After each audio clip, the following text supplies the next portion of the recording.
Alors, déjà, il faut qu'elle soit un tout petit peu rassurée. Ce qui est important, c'est de savoir, en fonction du nombre de jours ou de semaines où elle a arrêté, peut-être que l'envie ne viendra pas tout de suite, tout de suite, hein. Si ça fait déjà quelques semaines, ça peut peut-être tenir comme ça.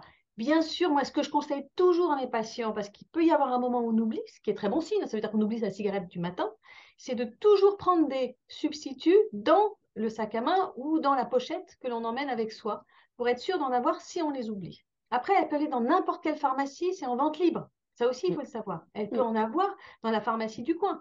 Après, si elle a ses gommes avec elle ou ses pastilles, c'est prendre suffisamment de pastilles ou de gommes en attendant qu'elle puisse avoir accès au patch.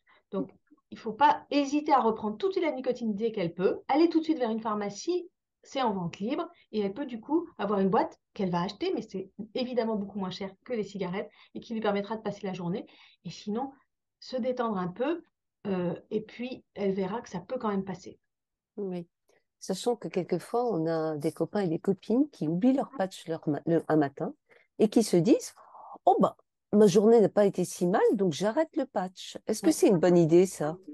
Alors là aussi, je dis attention de ne pas aller trop vite, c'est une bonne expérience. Ça veut dire qu'il y a une grande partie des récepteurs nicotiniques qui sont fermés, c'est très positif, mais il faut faire un peu attention parce qu'au bout de 2, 3 jours, l'envie peut revenir ou des fringales, qui sont un peu les signes de manque de nicotine.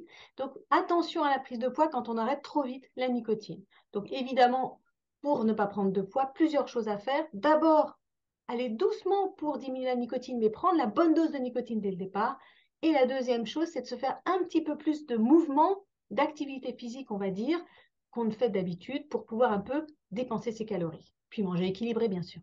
Bien sûr. Donc, si j'ai bien compris, Marion, une façon de ne pas prendre du poids, parce qu'on a une question là en direct, c'est vraiment de bien se substituer et de pas faire n'importe quoi, de pas jouer au yo-yo avec sa substitution, de pas se dire oh mais moi je veux un tout petit peu de nicotine parce que je veux pas rester dépendant trop longtemps, comme si on allait, comme si il suffisait d'éteindre la lumière nicotine pour être libéré, délivré. C'est pas comme ça que ça se passe dans la vraie vie.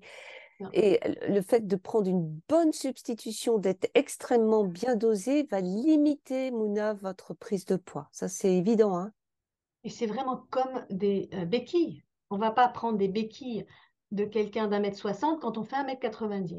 Donc, si j'ai besoin d'une certaine dose de nicotine parce que je fume un certain nombre de cigarettes, il vaut mieux augmenter la dose jusqu'à ce que je me sente bien et je me sente vraiment tranquille pour ne pas être en manque de nicotine. Et après, la diminution, ça se fait progressivement quand je suis prêt ou quand je suis prête. Il n'y a pas d'urgence.